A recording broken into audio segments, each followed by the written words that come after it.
Hi guys, once again welcome back to health perspective. ഇവർ കുറേ ദിവസമായി ചോദിക്കുന്നു, നമ്മൾ കുറേ ദിവസമായി പല അപ്ഡേറ്റ് കൊടുക്കുന്നു. അവസാനം നിങ്ങൾ ഞങ്ങളെ പറ്റിക്കാണോ, ഇവർ നിങ്ങളെ പറ്റിക്കാണോ, നിങ്ങൾ ആകെ ഞങ്ങൾ പോലും കൺഫ്യൂസ്ഡ് ആയിരുന്നു. എന്തുകൊണ്ടാണ് ഇത് ഇംപ്രൂവ്മെന്റ് എക്സാം ഡേറ്റ് അങ്ങനെ നീണ്ടു പോകുന്നത്? അറ്റ് ലാസ്റ്റ് ഇംപ്രൂവ്മെന്റ് എക്സാം അതിന്റെ റിസൾട്ട് വന്നിട്ടുണ്ട്. വെബ്സൈറ്റ് കയറി നോക്കുക, നിങ്ങളുടെ റിസൾട്ട് കിട്ടും. ആ ലിങ്ക് താഴെ എന്തായാലും പിന്നെ ചെയ്ത് വെക്കാം. പിന്നെ ഇംപ്രൂവ്മെന്റ് എക്സാം റിസൾട്ട് അല്ലെങ്കിൽ നമ്മൾ എന്തിനാണ് ഇംപ്രൂവ്മെന്റ് എക്സാം റിസൾട്ട് നോക്കുന്നതെന്ന് ചോദിച്ചു കഴിഞ്ഞാൽ, ഇപ്പോൾ ബേസിക്കലി ഇംപ്രൂവ്മെന്റ് എക്സാമിന്റെ റിസൾട്ടിന് മെയിൻ ഒരു വിഷയം, നമ്മൾ വളരെ ആവേശത്തോടെ നമ്മൾ ആ സമയത്ത് ഫീസ് അടച്ചിട്ടുണ്ടാവും. പല കുട്ടികളും പഠിക്കാൻ ആ ഒരു സമയം പിന്നെ നമ്മൾ അവർ ലാഗാക്കി വിടും. പിന്നെ നമ്മൾ അവസാനം നമുക്ക് ഇംപ്രൂവ്മെന്റ് എക്സാം എഴുതണം, അത് ഇതെന്നൊക്കെ പറഞ്ഞ് വളരെ ജഗബോഗായി പഠിച്ചു.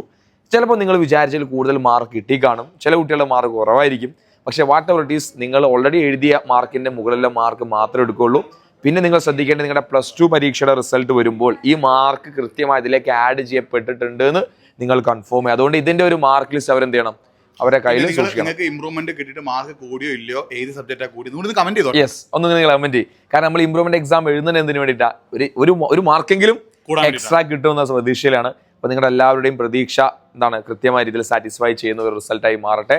എല്ലാവർക്കും ഓൾ ദി വെരി ബെസ്റ്റ്. അപ്പോൾ ഇത്തരത്തിൽ ഒരുപാട് അപ്ഡേറ്റ്സ് ആൻഡ് ന്യൂസ് കാര്യങ്ങളൊക്കെ അറിയാൻ വേണ്ടി ചാനൽ സബ്സ്ക്രൈബ് ചെയ്യാം. Thank you so much for watching health perspective. By.